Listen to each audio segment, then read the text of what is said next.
하나님 말씀은 신명기 15장 1절부터 마지막 절까지 교독합니다. 우리 1번 문제 같이 읽어봅니다. 시작. 이스라엘 백성이 안식년에 지켜야 할 면제 규정은 무엇인가? 오늘 이 15장은 이스라엘 백성들의 안식년에 지켜야 할 그런 규정들에 대해서 말씀하는 거예요. 레위기에 이미 안식년에 대한 규례가 나와 있습니다만은 거기에 나와 있지 않는 내용을 이 신명기에서 좀 자세하게 보충을 하고 있습니다. 그래서 이스라엘 백성이 안식년에 지켜야 할 면제 규정 1절에서 3절의 그 내용인데요. 1절에 보면 매 7년 끝에는 면제하라. 여기에 매 7년 끝에 이렇게 되어 있으니까 좀 이상해요. 7년 된 마지막 연말에 가서 그런 말이 아니고 여기에 7년 끝에 하는 이 말은 매 7년마다 한 번씩 돌아오는 그 안식년에 이런 뜻입니다. 그래서 이것을 다른 의역 번역 성경에서는 7년째 이렇게 번역을 했어요. 그게 오히려 맞아요. 매 7년마다 이렇게 번역하기도 하고, 그래서 요 말이 조금 이해가 안 될 수 있는데 그 부분을 좀 잘 이해를 하시면 좋겠어요. 매 7년마다 또는 매 7년째 면제하라. 면제 규례는 이러하니라. 그의 이웃에게 구워준 모든 재주는 그것을 면제하고 그의 이웃에게나 그 형제에게 독촉하지 말지니 이는 여호와를 위하여 면제를 선포하였습니다. 그랬습니다. 그래서 여기에서 보면 형제에게 구워준 모든 것을 면제하라. 안식년이 되면은 빌려줬던 모든 돈 이런 거를 전부 다 면제해 줘야 돼요. 면제. 그리고 거기에 분명히 형제에게 면제해 준 거. 그렇기 때문에 독촉할 수도 없고 이 안식년이 되면 독촉도 하지 마라. 다 면제해라. 그러나 이방인에게는 그렇지 않다는 겁니다. 3절에 보면 이방인에게는 내가 독촉하려니와 내 형제에게 구워준 것은 내 손에서 면제하라. 이렇게 차등화시키고 있습니다. 여기에 이방인은 완전한 외국인을 말해요. 하나님과 전혀 상관없는 그런 외국인을 가리켜서 이방인 이렇게 했습니다. 그래서 그들에게 대해서는 빌려준 돈을 이제 받을 수 있지만 같은 이스라엘 백성들에게 있어서 구워준 것은 다 면제해 줘야 돼요. 면제. 그러면 이런 그 법이 있을 때 여러분들이 생각해 보면 야 이거 문제가 많겠다 금방 생각이 나지요. 이것은 돈을 빌려주는 사람에게 있어서나 돈을 빌리는 가난한 사람에게 있어서나 다 악용의 소지가 있는 부분이 되는 거예요. 이 법이. 왜냐하면 돈 빌려줄 사람은 안식년이 다가오게 되고 안식년이 가까이 왔을 때에는 빌려주면 안식년에 못 받는데 면제해 줘야 되는데 잘 빌려주겠습니까? 또 돈을 빌린 사람도 안식년이 되면 안 내도 되니까 어떻게 하든지 안식년까지 끌고 가려고 하면은 어떻게 해요? 그러니까 이 법이 서로가 악용의 소지가 많을 수 있는 그런 법이에요. 그럼 어떻게 해요? 그러면 이거 안 해도 돼요? 여기에서 우리의 믿음이 필요하다는 겁니다. 하나님을 믿는다면 하나님을 바라보고 하라는 거예요. 믿음이 없으면 이걸 못해요. 안식년을 믿음이 없으면 안식년 못 지킵니다. 왜? 하나님께서 여기에 대해서 면제하고 손해보고 하는 것에 대해서는 하나님이 다 보상을 해 주시겠다는 거예요. 그러니까 하나님을 믿을 수 있는 사람만이 할 수 있는 것이지, 하나님을 믿지 않는 사람에게 있어서는 도저히 불가능한 것입니다. 자, 이제 그러한 문제들에 대한 보완책으로 그 뒤에 문제가 나와 있습니다. 자, 2번 한번 읽어봅니다. 시작.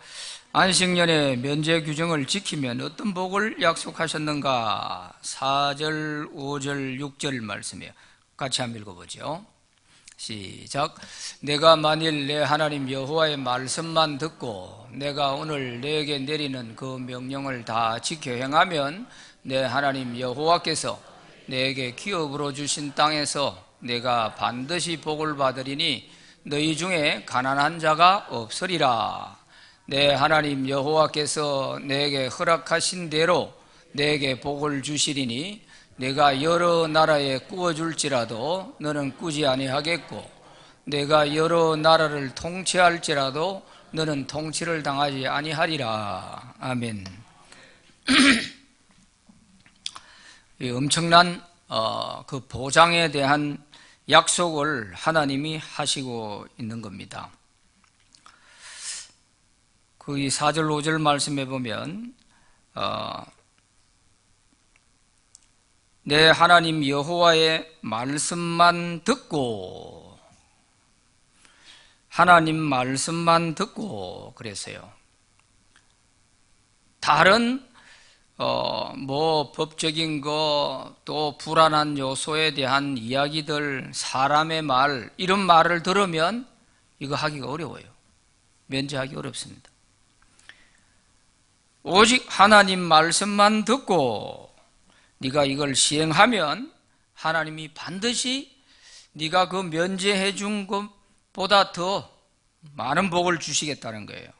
그 끝에 가서 보면 내게 기업으로 주신 땅에서 네가 반드시 복을 받으리니 너희 중에 가난한 자가 없을 것이다.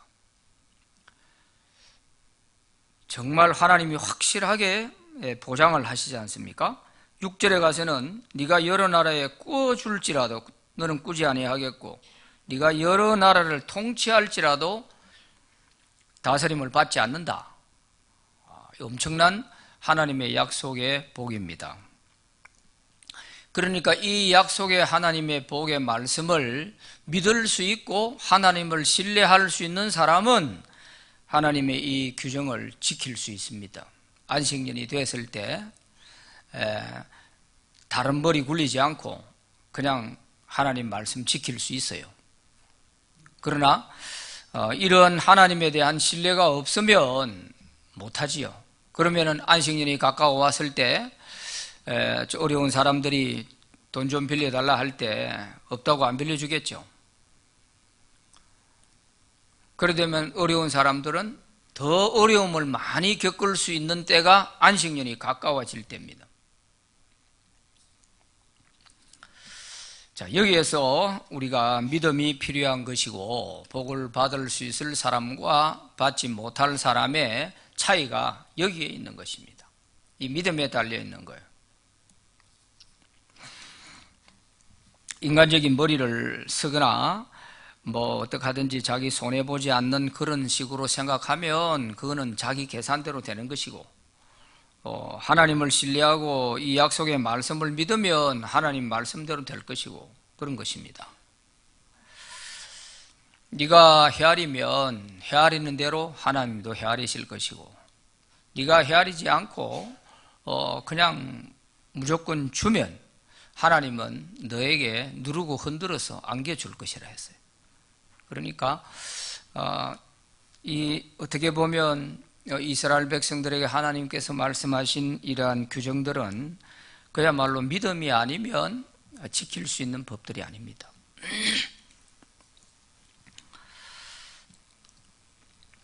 특히 여기 꾸지 아니하고 지배를 받지 않는다 하는 이 말씀을 잘 기억해 두세요.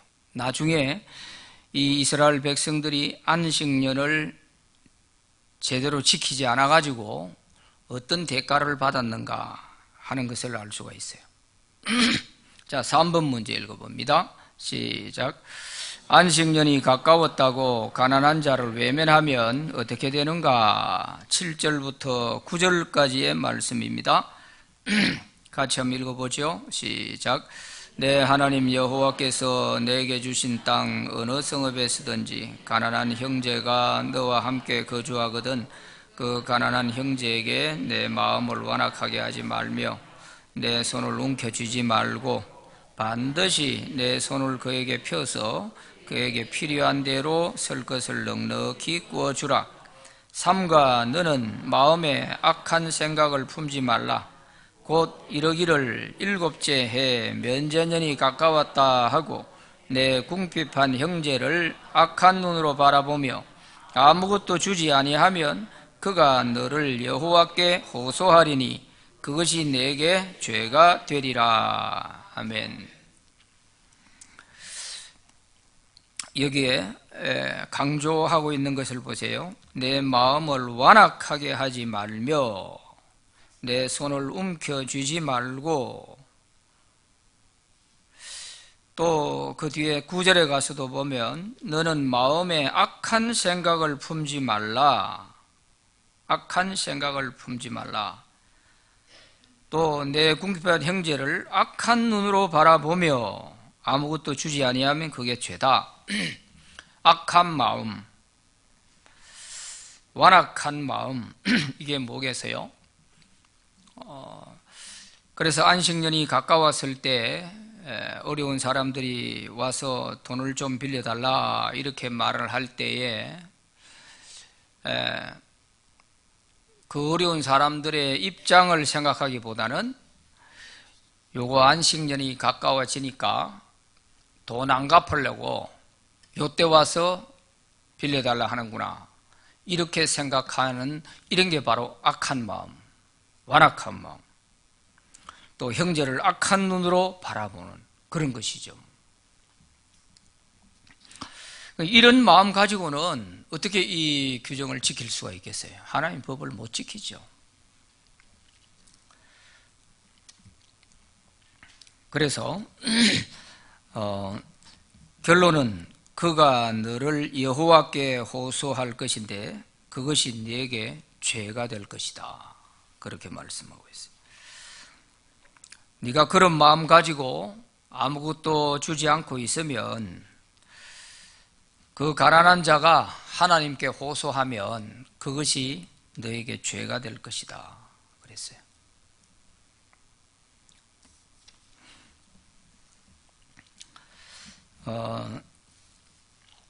역대하 36장 21절 이거 잘 기억해 두셔야 돼요. 시작. 이에 토지가 황폐하여 땅이 안식년을 누림같이 안식하여 70년을 지냈으니 여호와께서 예레미야의 입으로 하신 말씀이 이루어졌더라. 아멘. 이 무슨 뜻이냐 하면요, 요 말씀은 우리 개역개정에서는 좀 알쏭달쏭하게 이렇게 지금 되어 있습니다. 읽어도 금방 이해가 잘 되지 않고 그래요. 좀 말씀을 띄워보세요. 표준 세번역에 보면은 이 말씀을 이렇게 번역해 놨어요. 땅이 70년 동안 황폐하게 되어 그동안 누리지 못한 안식을 다 누리게 될 것이다.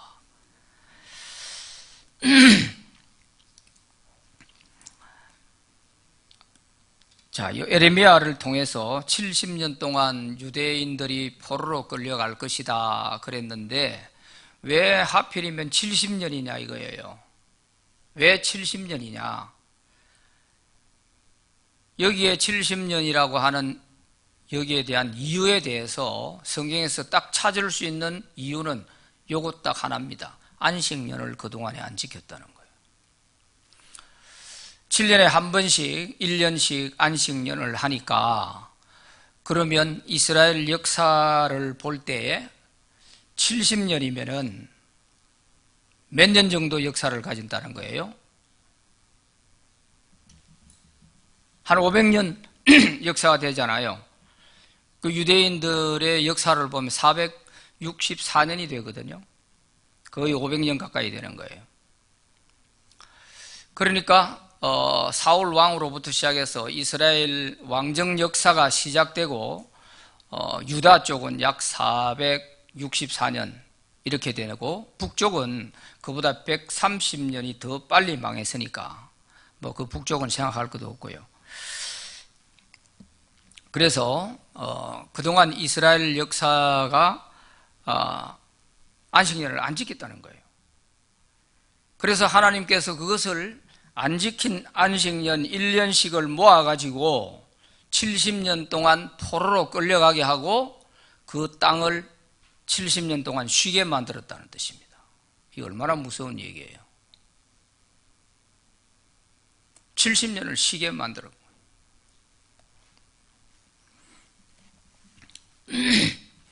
그래서 땅이 70년 동안 황폐하게 되어 그동안 누리지 못한 안식을 다 누리게 할 것이다 하는 이 예레미야의 말이 이루어졌다. 이렇게 표준 새 번역에서 번역을 하고 있는 거예요. 한 해, 두 해 안 지키고 그냥 지나갈 때는 뭐 별일 없다 이렇게 생각하고 지났을지 모르겠어요. 그런데 하나님은 그거 다 모아놨다가 한꺼번에 결산을 하는 거예요. 그게 70년 포로 생활을 하게 되는 배경입니다. 우리가 정말 그 안식년 이거 믿음 없으면 못 지켜요. 제가 목회하면서 제일 송구한 부분도 이거예요. 말은 안식년 휴가 뭐 이래 하면서 했는데 사실은 내 스스로가요. 내 스스로가 교회를 1년 동안 비워놓고 그래 되면 교회가 이게 되겠나. 믿음이 없으니까 그게 안 되는 거예요. 그게 안 돼요. 그리고 그 부분이 참 하나님 앞에 제일 죄송해요. 그러다 보니까 그걸 누가 돌려받냐? 제가 다 돌려받는 것 같아요. 지나온 30년 역사에 쭉 보면 안식년 하면서 몇 번 이렇게 이름을 붙여가 했는데 그때마다 제가 전부 스스로 하고 있어요.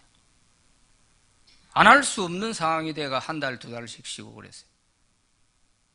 그걸 보면 제가 참 너무너무 참 믿음 없는 사람이었다 이걸 느낄 수가 있어요. 특히 오늘 이 말씀을 준비하면서 더 한 번 더 돌아보시더라고요. 목사가 이래 믿음이 없는데 교인들이 무슨 믿음 좋게 바라겠어요. 그래서 저는 이미 이제 뭐 다 저물었습니다만은 다음에 아마 후임 목사님이 오시면 성경에 있는 말씀이니까 이런 말씀들은 한번 잘 새겨 들으시고 또 교회도 또 목회자도 살 수 있는 하나님 앞에 그렇게 할 수 있는 그런 우리 신광교회가 되면 좋겠나 싶습니다. 저는 이미 다 지나갔어요. 그래서 알고 보면 참 무서운 겁니다. 이게 하나님의 계산 방법은 틀려요. 우리가 뭐 한 번, 두 번 11조 안 해도 별일 없다 하지요. 하나님은 그거 다 모았다가 나중에 한꺼번에 카운트 하십니다. 무서워요. 하나님은 정확하세요. 나중에 계산 한번 해보세요. 그만큼 딱 날아가요. 희한해요. 그래서 역사가 주는 교훈이니까 우리가 한번 잘 새겨볼 수 있기를 바랍니다. 4번 같이 한번 읽어봅니다. 시작. 안식년이 가까워도 규정대로 가난한 자를 도와주면 어떤 복을 주시는가. 여러 가지 정말 이거 참 힘든 일이지만 믿음으로 이 하나님 규정을 잘 지키게 되면 하나님이 약속하시는 거예요. 10절 시작. 너는 반드시 그에게 줄 것이요 줄 때에는 아끼는 마음을 품지 말 것이니라. 이로 말미암아 내 하나님 여호와께서 내가 하는 모든 일과 내 손이 닿는 모든 일에 내게 복을 주시리라. 아멘. 네가 하는 모든 일과 네 손으로 하는 모든 일에, 네 손이 닿는 모든 일에 내게 복을 주겠다. 하나님께서 이렇게 말씀하시니까 우리가 이걸 그대로 받아들이느냐 못 받아들이느냐 하는 문제지, 이 말씀이 뭐 옳으니 그러니 이렇게 할 수 있는 그런 입장이 우리가 아니잖아요. 이 말씀이 믿어지면 받아들이는 것이고 안 믿어지면 못하는 것이고 그런 것이죠. 고린도후서 8장 13절 14절을 같이 한번 읽어봅니다. 시작. 이는 다른 사람들은 평안하게 하고 너희는 공고하게 하려는 것이 아니요 균등하게 함이니 이제 너희의 넉넉한 것으로 그들의 부족한 것을 보충함은 후에 그들의 넉넉한 것으로 너희의 부족한 것을 보충하여 균등하게 하려 함이라. 아멘. 자, 이 말씀 좀 두세요. 이게 어떤 장면의 내용이냐 하면 예루살렘 교회가 흉년을 만났어요. 그래서 사도 바울이 지금 유럽을 돌면서 자기가 세워놨던 교회를 돌면서 특히 이 고린도 교회에 가가지고 지금 예루살렘 교회가 많이 어려우니까 여러분들이 헌금을 좀 하시오. 그거 좀 도와줄 수 있는 구제 헌금을 좀 하시오. 그랬단 말이에요. 그때 그 말을 하면서 바울이 한 얘기예요. 이 말씀이. 넉넉한, 지금 너희들은 넉넉하지 않느냐. 그러니까 너희들의 넉넉한 그 넉넉함으로 지금 부족함을 느끼고 있는, 어려움을 겪고 있는 예루살렘 교회 성도들을 돕고 나중에 또 여러분들이 어려우면 예루살렘 교회가 여러분 또 도울 거 아니냐, 그런 얘기입니다. 왜냐하면 사람의 일이라는 것은 한 치 앞을 몰라요. 오늘 내가 이렇다 해가지고 내 평생 항상 이렇게 될 것이다, 그건 누가 보장해요? 아무도 보장 못해요. 그러니까 있을 때, 우리가 어려운 사람 도와줄 수 있을 때 도와주는 거예요. 또 내가 어려움을 언제 당할지도 모르기 때문에 내가 어려움 당했을 때도 하나님은 그거 정확하게 봐놨다가 그때 갚아주시는 거예요. 뿌린 게 없는데 사게 날 리가 있나요? 심은 대로 거두는 게 성경의 법칙인데. 그래서 이 고린도 교회에 바울이 가서 헌금을 해서 이렇게 헌금을 모아다가 예루살렘 교회를 도왔던 것입니다. 그래서 이 가난한 사람은 우리가 사는 이 땅에는 언제든지 있게 마련이에요. 예수님도 하물며 그런 말씀 하셨잖아요. 가난한 사람은 항상 너희들과 함께 있지만 나는 너희들과 함께 있을 시간이 얼마 없다, 그런 말씀 하셨잖아요. 십자가를 지시기 전에 예수님에게 향유를 부어드리는 그 마리아를 향해서 막 제자들이 이 비싼 향유를 왜 낭비하느냐고 막 책망을 하고 그랬잖아요. 그때 예수님이 하신 말씀이에요. 가난한 사람은 너희들이 하고자 하는 마음만 먹으면 언제든지 도와줄 수 있다. 그러나 나는 너희들하고 있을 시간이 지금 별로 없다, 이렇게 말씀하신 거예요. 그러니까 어찌 보면 하나님께서 왜 골고루 잘 살게 하지, 무엇 때문에 어떤 사람은 잘 살게 하고 어떤 사람은 가난하게 하고 왜 이런 일이 생기게 하시느냐, 어떻게 보면 공평하신 하나님이 왜 이러실까, 이런 생각을 할 때가 있죠. 이 말씀이 바로 그 답을 주는 말씀이에요. 하나님은 모든 사람이 똑같이 그렇게 살기를 원하는 게 아니라는 거예요. 왜? 잘 사는 사람과 못 사는 사람이 항상 있게 해서 그것으로 인해서 잘 사는 사람이 못 사는 사람을 도우면서 공평하게 평균하게 하려 함이라 그랬잖아요. 그걸 높은 데 그걸 깎아서 낮은 데 낮추면서 이렇게 평평하게 만들려고 하는, 이게 하나님의 뜻이라는 겁니다. 그런데 이것을 인간이 의도적으로 공평하게 우리 똑같이 잘 살자 이렇게 만든 것이 공산주의, 막스 레닌의 사상 아닙니까? 공산주의 사상이 그거 아니에요. 우리 다 같이 똑같이 일하고 똑같이 먹고 똑같이 살자, 잘 살고 못 살고 하는 부르주아나 프롤레타리아 이런 사람들 이렇게 왜 우리가 이렇게 해야 되느냐, 우리 똑같이 하자 이러니까 처음에는 전부 박수치고 좋아라 하고 이래서 공산주의가 세워진 거 아닙니까?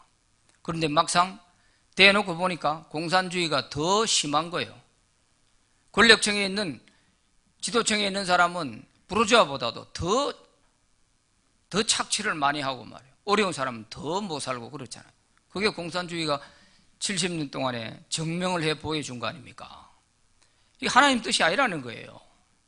하나님은 잘 사는 사람은 가난한 사람을 도와줌으로써 모든 세상이 다 이렇게 아울러서 잘 살아가도록 이렇게 하려고 하는 것이, 그게 하나님 뜻이라는 겁니다.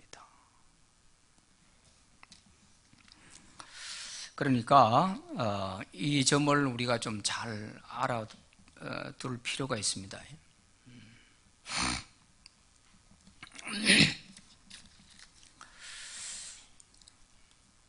그래서 어떤 분은 이런 말을 해요.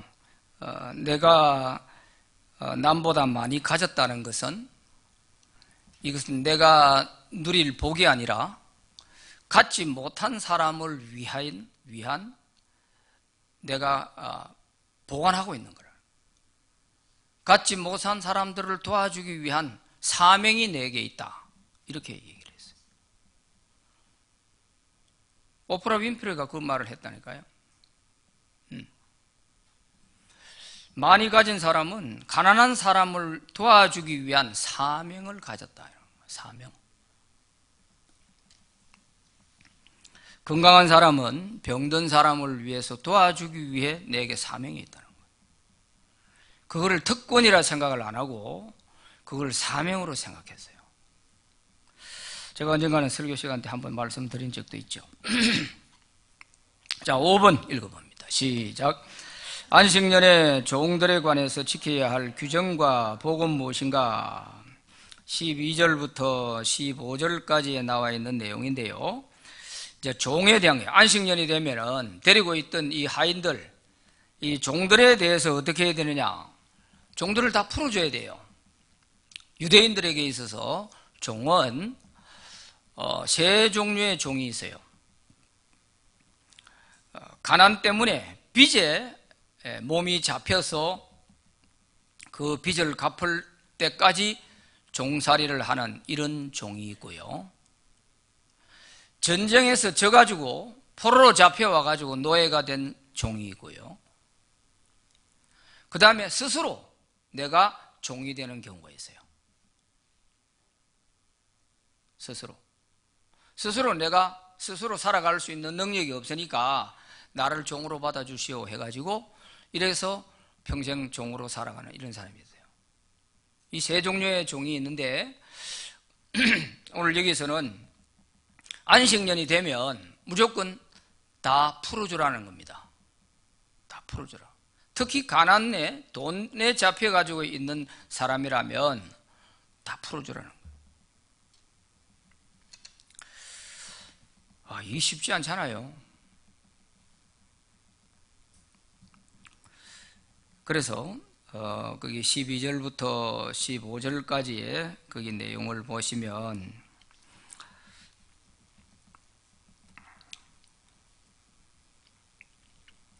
12절에는 일곱째 해에 너는 그를 놓아 자유롭게 할 것이요 그랬고 13절 14절에는 그를 자유인으로 내보낼 때 빈손으로 가게 하지 마라.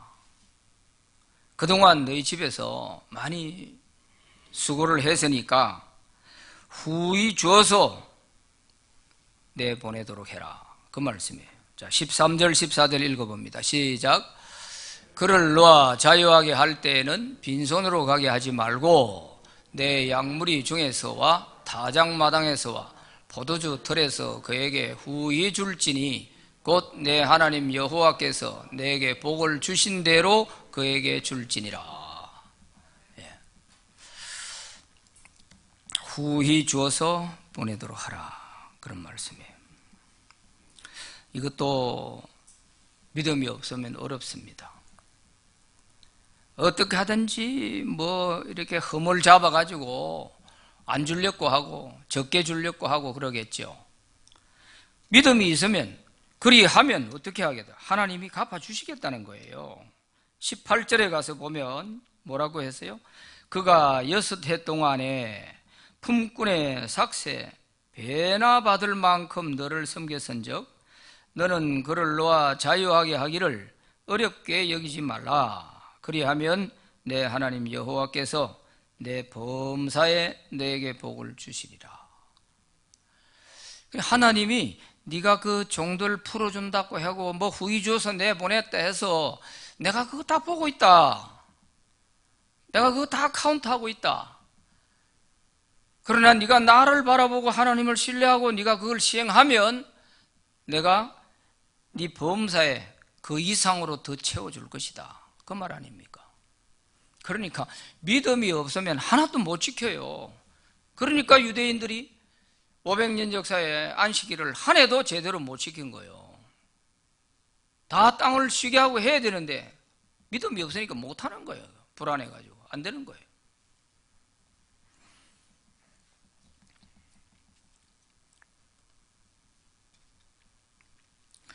특히 거기에 보면 이런 말이 있습니다. 9절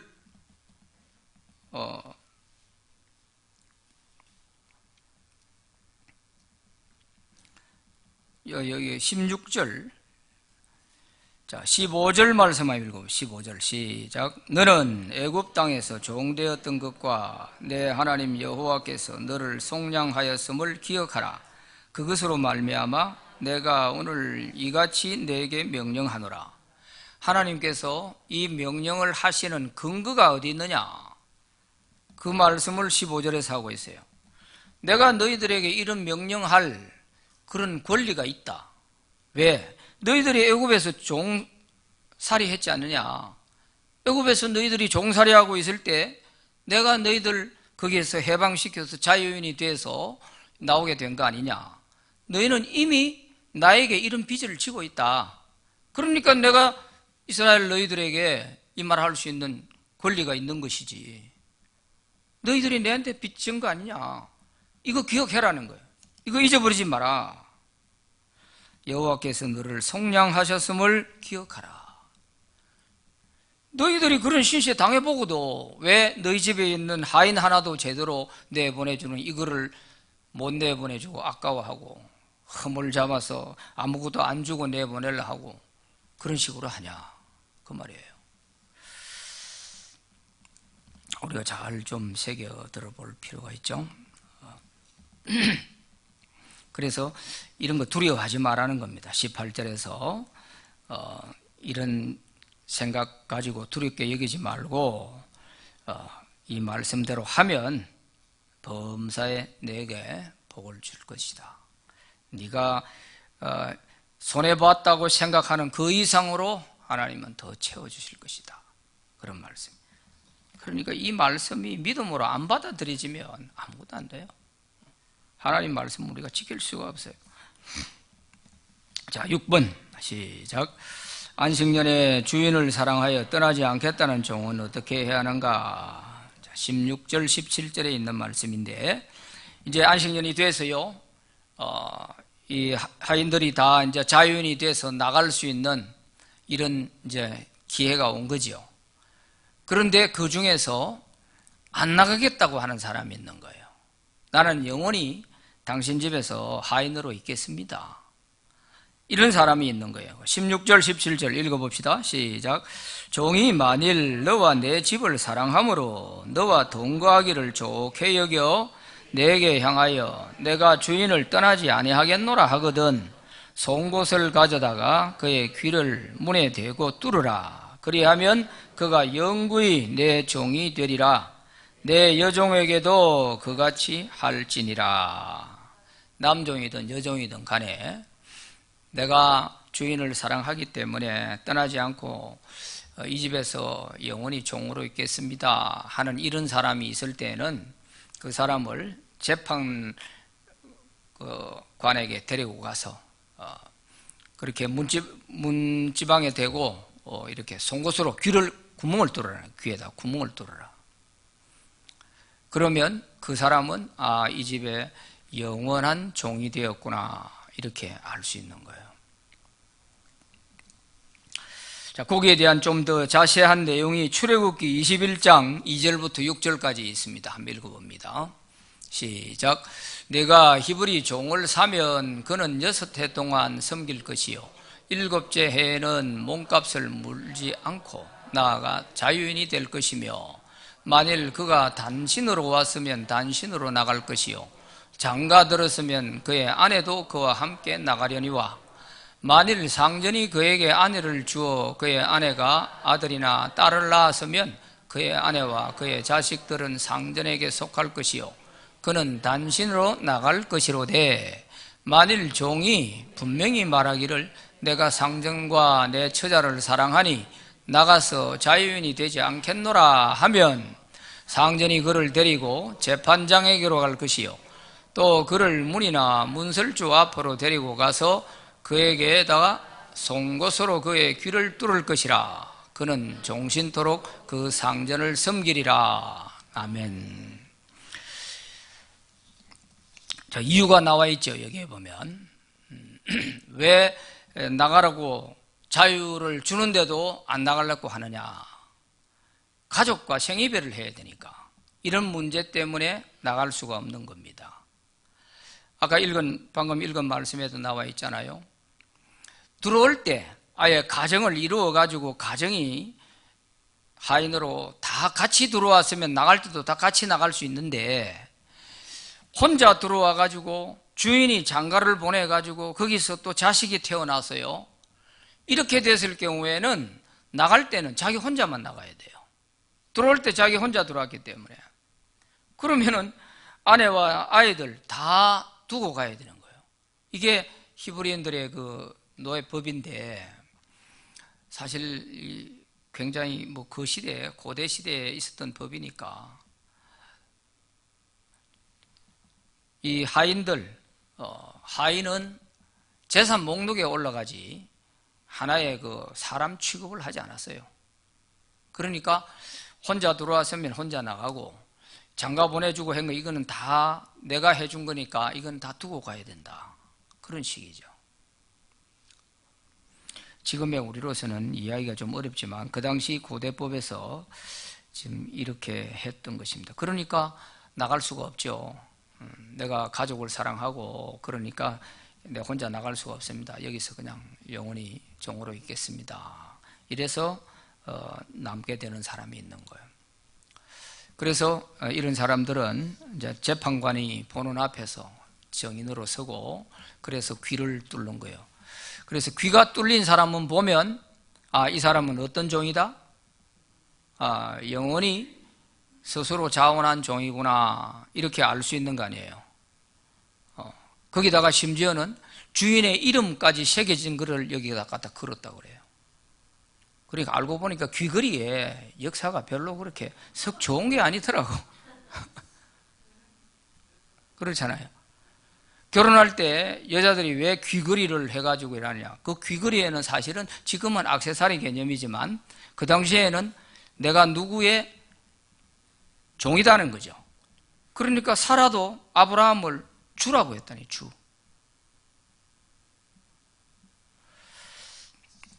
팔려가는 개념이었어요. 팔려가는 개념.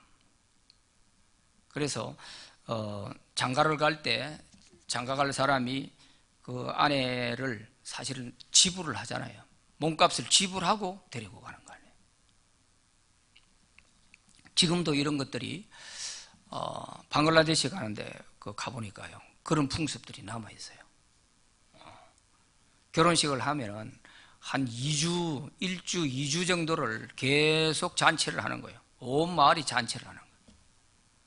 그리고 그 아내를 데려가는 총각은 그 아내의 몸값을 엄청나게 지불을 해야 돼요. 그러니까 돈 없으면 장가를 못 가. 그래서 여러분들도 귀 뚫은 사람 오늘 집에 가서 좀 이거 안 보이게 좀 하겠어. 귀가 뚫리면 나는 당신의 영원한 종입니다. 그런 뜻이에요. 이거를 신약에서는 아주 심도 깊게 이걸 적용을 해요. 우리 그리스도인은 주님을 위하여 영원한 종이라는 겁니다. 우리는 다 이 귀가 주님을 위해서 영원한 종으로 뚫어놓은 사람들이라는 거예요.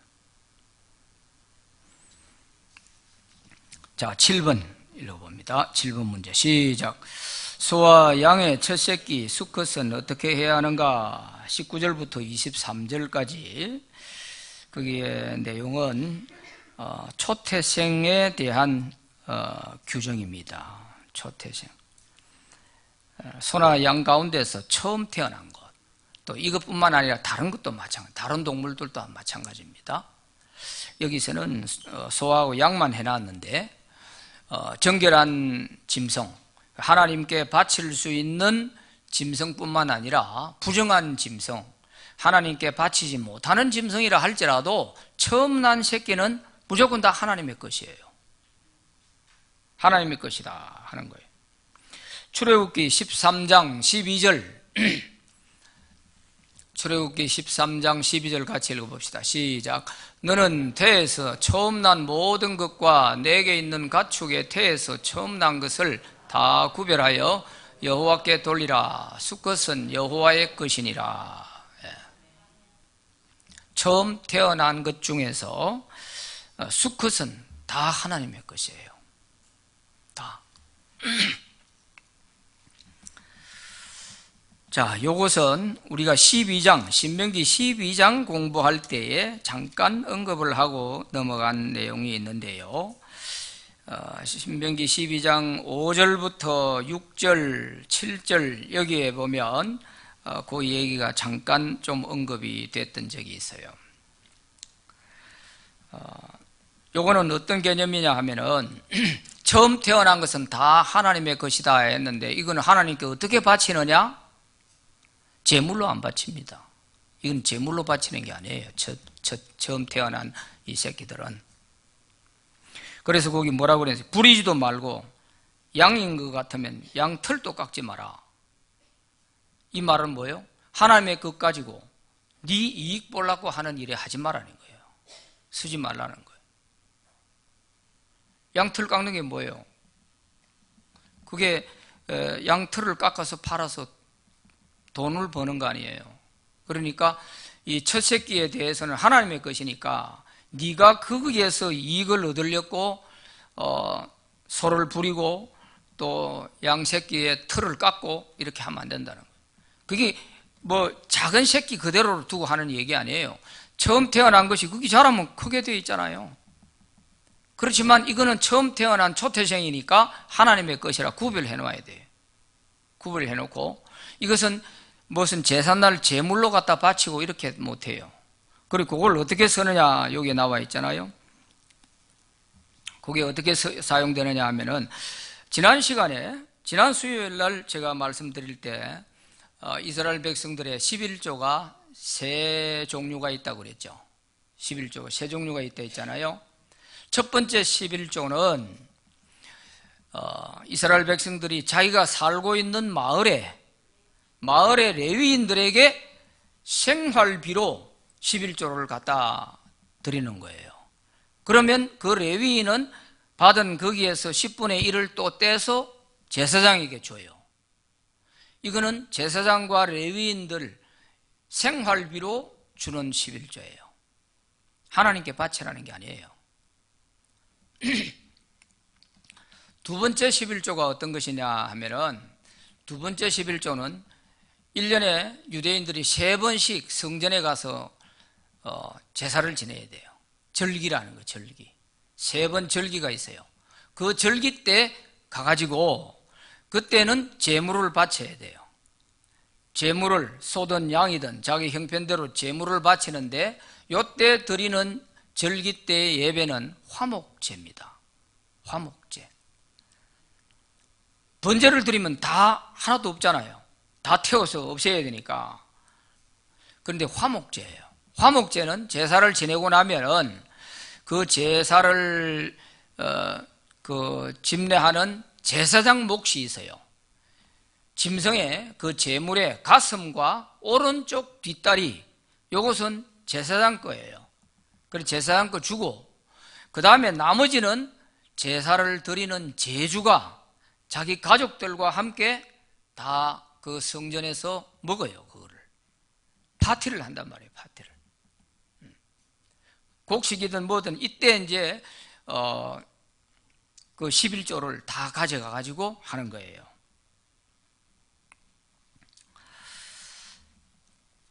그래서 그 12장에 나와 있는 거기에 보면은 11조라는 말이 나오죠. 12장 6절에 보면 너희의 번제와 너희의 제물과 너희의 11조와 너희 손의 거제와 너희 서원의 낙한 제물과 예물과 너희 소와 양의 처음 난 것들을 너희는 그리로 가져다가 드리고, 거기 보면은 소와 양의 처음 난 것들을 너희는 그리로 가져다가 드리라 그랬잖아요. 절기 때에 요때 처음 나온 초태생들 가져가 가지고 화목제로 드리면서 이제 파티를 하는 겁니다.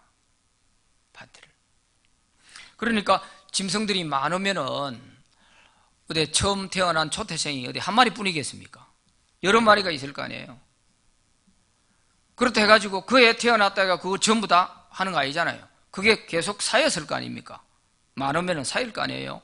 1년에 3번밖에 안 가는데 그럼 갈 때 한 마리만 가져가겠어요? 몇 마리 가져가야 온 식구들 하인들하고 다 같이 나눠 먹을 거 아니에요. 그러니까 이때는 파티용으로 이제 절기를 드리는데, 요때 드리는 거 11조가 두 번째 11조예요. 절기를 위한 11조. 요게 14장에 지난 시간에 공부했던 22절부터 나와 있는 그 내용이 두 번째 11조에 대한 해당하는 부분이에요. 하나님이 택한 곳, 그 성전으로 가져가서 하라 하는 그런 말이고, 세 번째 11조가 있는데, 세 번째 11조는 3년마다 한 번씩 그 다음에는 안식년이 오니까 3년에 한 번씩 드리는 것인데, 요거는 가족끼리 같이 모여가 파티를 하고 하던 이거를 그때는 절기를 성전에 지키러 안 가는 거예요. 안 가고 자기 사는 마을에 가난한 사람들을 위해서 그걸 바치는 겁니다. 그래서 가난한 사람들 구제 헌금으로 사용을 했어요. 구제 헌금으로. 이게 세 번째 제3의 11조라 그렇게 표현하는 것입니다. 그리고 내기는 두 번 내는 것인데, 사용할 때 3년에 한 번씩은 구제비로 썼다. 두 번째 11조를 구제비로 썼다, 그런 말씀입니다.